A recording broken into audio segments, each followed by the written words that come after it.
The Walter E. Fernald Developmental Center, as it is now known, was one of the first of its kind in the Western Hemisphere. The institution served the community in caring for and educating those with mental and developmental impairments.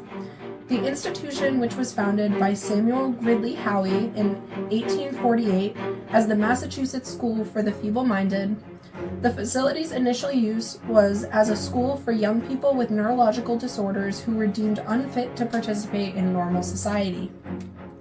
The school's campus in Waltham, Mass. Stretched over 180-plus acres of land. The campus, which had started out small to accommodate the school's students, eventually grew from just 142 residents in 1889 to over 2,600 well into the 20th century.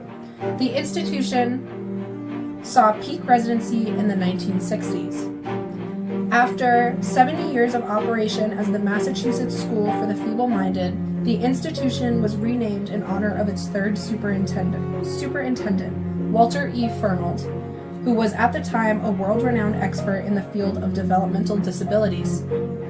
With the institution's rebranding, there was also a shift in the facility's mission.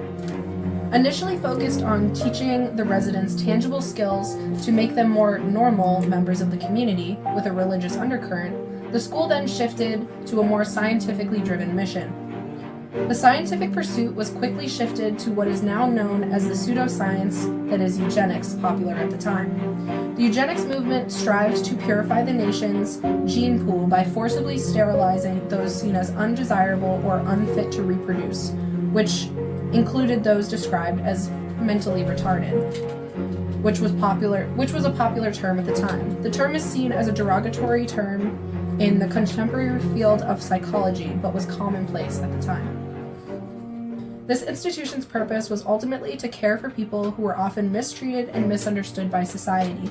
People suffering from severe developmental disorders such as acute schizophrenia, autism, and many other disorders. Due to the buzz surrounding the eugenics movement at the time, people who scored below average on an IQ test, those struggling with addiction, learning disabilities, or otherwise a burden on greater society were often sent to facilities like the Walter E. Fernald School for the Feeble-Minded. As with many federally funded programs, state-run institutions underwent major financial strain and budget cuts, which meant anyone who was deemed mentally fit enough to work were used to upkeep the grounds, as well as work other jobs around the facility. Many of these residents were children who were tasked with growing vegetables to eat, or they would even sew the soles back onto their own shoes. The conditions were horrible, all disguised and framed as a school which helped the mentally disabled. Because of the program's lack of funding, many of the program's workers were laid off. This left the existing staff and caregivers extremely fatigued, which led to horrible bouts of abuse of clients, as well as rampant disease, malnourishment, and generally unjust treatment of people of lower mental capacity. Often the children who were sent to these facilities were in need of a typical public school education and behavioral coaching, not an institution such as the Fernald as it is known. These clients were sent to the facility as children with behavioral issues, or what we would know as common mental health conditions such as ADHD, generalized anxiety disorder, depression, and other treatable conditions. These children were often dropped by their parents at the facility with the impression that their kids would be receiving the care that they needed. This meant that many of the residents were not mentally disabled at all, just products of uncaring parents or parents struggling from addiction, poverty, acute illness, or other conditions that meant they weren't fit to house or raise children. Not only were the residents of the campus mistreated, but they were also subject to unwilling scientific research and experiments. In a paper written by Marie Daly, she cites, "Children living on the campus were members of what they knew as the Science Club. These children were fed radioactive isotopes in their oatmeal. These experiments were run by renowned universities such as Harvard and MIT, all sponsored by the Quaker Oats Company.